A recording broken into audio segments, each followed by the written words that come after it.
माऊली नमस्कार.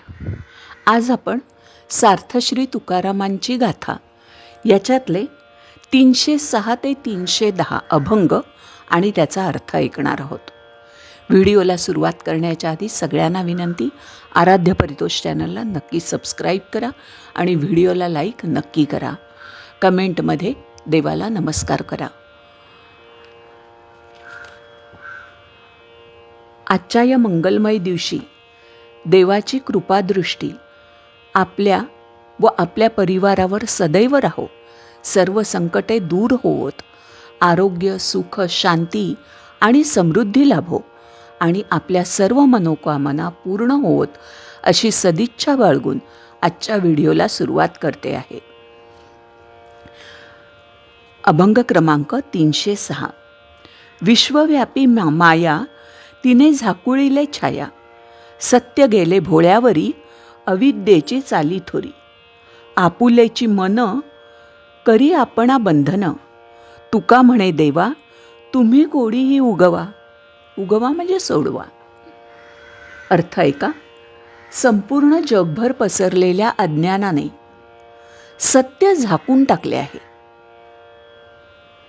तुकाराम महाराजांना सत्य काय म्हणायचं आहे तर हरीचं नाम हे सत्य आहे आणि बाकी सगळं अशाश्वत आहे, मिथ्या आहे. म्हणून पुन्हा एकदा अर्थ आहे का. संपूर्ण जगभर पसरलेल्या अज्ञानाने सत्य झाकून टाकले आहे. या विश्वात देवाच्या मायेने सर्व व्यापून टाकले आहे आणि या मायेने मूळ जे सत्य परब्रह्म ते झाकोळले गेले आहे. जगातील खरे न कळल्याने अविद्येचा आणि असत्याचा प्रभाव वाढला आहे. लोक सत्याला विसरले आहेत आणि मायेच्या मागे गेले आहेत. आपले मन आपल्याला मोहात अडकवते. त्यामुळे मनाची आसक्ती वाढते आणि त्यामुळे माणसाचे मन दुःखी होते, त्याचे दुःख वाढते. म्हणून तुकाराम महाराज देवाला विनंती करतात, अहो देवा, हा मायेचा गुंता सोडवा. हे कठीण कोडे माणसाला काही सुटत नाही. आता अभंग क्रमांक 307. पोटी जन्मती रोग, तरी का म्हणावे आप्तवर्ग. राणी असती औषधी, तरी का म्हणाव्या निरपराधी. तैसे शरीराचे नाते, तुका म्हणे सर्व आपते. बघा, आपल्या पोटात रोग जन्मला म्हणून तो आपला आप्त म्हणायचा का. आणि रानात औषधी वनस्पती आहेत, त्या आपल्या उपयोगाच्या आहेत, पण त्या आपल्या पोटात उगवलेल्या नाहीत म्हणून त्यांना आप्त म्हणायचं नाही का, उपयोगी म्हणायचं नाही का, निरुपयोगी म्हणायचं का.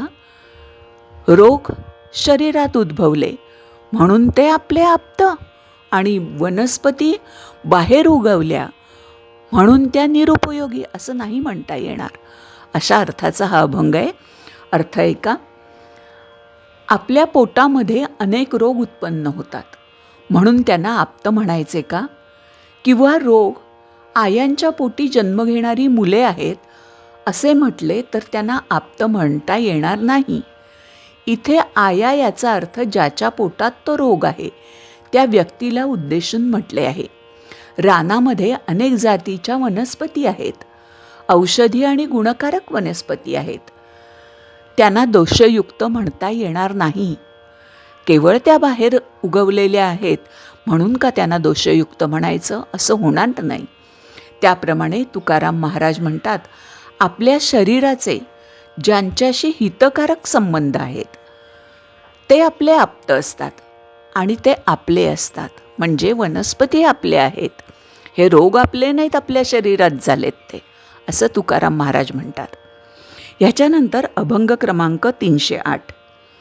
नवे शब्द एकदेशी, सांडी गिवशी कोणाला. झाली माझी वैखरी, विश्वंभरी व्यापक. मोकलिले जावे बाणे, भाता जेणे वाहिला. आता येथे कैचा तुका, बोले सिका स्वामीचा. अर्थ, माझा शब्द हा एखाद्या अर्थाला सुचवणारा, कोणत्या एका मताचे खंडन किंवा मंडन करणारा नाही. माझी वैखरी ही विश्वव्यापक परमात्म्याप्रमाणे आहे. ती विश्वंभराला सुचवीत आहे. बाण राखून ठेवला जातो, परंतु एकदा का तो धनुष्याला लावला आणि बाहेर सोडला की तो बाण सोडू तिकडे जातो. त्याप्रमाणे माझी वाणी परमात्म्या वाचून दुसऱ्या कुठेही मोकाटपणे जात नाही. म्हणजे बाण जिथे अचूक आपण सोडतो तिथे तो लागतो. तशी माझी वाणी ही सुद्धा फक्त परमात्म्याच्या ठिकाणीच जाते, कुठेही मोकाट जात नाही, असं तुकाराम महाराज म्हणतात. इथे मी बोलत नसून माझ्या प्रत्येक शब्दावर, म्हणजे मी बोलत नाहीये, पण माझ्या प्रत्येक शब्दावर तो परमात्मा विठ्ठल याचा शिक्का आहे. अभंग क्रमांक 309. गायनाचे रंगी शक्ती अद्भुत हे अंगी, हे तो देणे तुमचे देवा, घ्यावी अखंडित सेवा. अंगी प्रेमाचे भरते, नेघे उतार चढते, तुका म्हणे वाणी परम अमृताची खाणी. अर्थ, हरीच्या गुणांचे गाणे म्हणणे ही अद्भुत शक्ती आहे. हरीच्या रंगात गाणे, नाचणे ही सुद्धा अद्भुत शक्ती आहे. अहो देवा, ही देणगी तुम्ही मला दिली आहे आणि अशी सेवा तुम्ही माझ्याकडून नेहमी करून घ्यावी. या अशा सेवेमुळे शरीरात जो हरीच्या प्रेमाविषयी भर असतो तो कमी न होता वाढतच जातो. हरीचे चिंतन करणारी वाचा ही परमामृताची खाण आहे. याच्यानंतर अभंग क्रमांक 310, की जो आजच्या व्हिडिओतला शेवटचा अभंग आहे. अभंग ऐका. माप म्हणे मी मविते, मविते म्हणजे मोजविते एखादं धान्य, भरी धणी ठेवी रीते, देवा अभिमान नको, माझे ठाई देऊ सको, देशी चाले सिका, रीते कोण लेखी रंका, हाती सूत्र दोरी, तुका म्हणे त्याची थोरी. अर्थ, माप म्हणते मी मोजणारे आहे, पण मोजणारा जो धनी आहे तो ते भरतो आणि तो ओतून रिकामे ठेवतो. अहो देवा, माझ्या ठिकाणी अभिमान देऊ नका.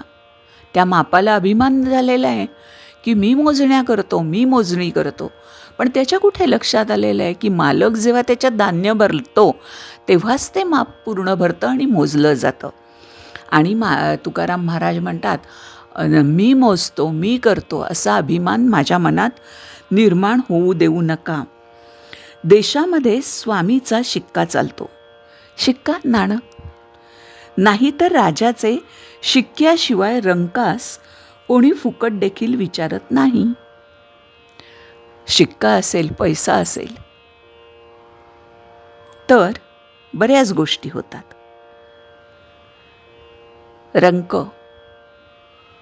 रंकाला कोण विचारणार? तुकाराम महाराज म्हणतात, ज्याच्या हातात सत्तेचे सूत्र आहे तोच मोठा आहे. ज्याच्या हातात सत्ता तो मोठा,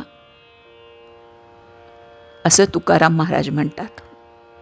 मग ती सत्ता कोणतीही असो, सेवेची असो, सत्ताधारी पक्षाची असो एखाद्या, ज्याच्या हातात सत्ता तो मोठा, असं तुकाराम महाराज म्हणतात.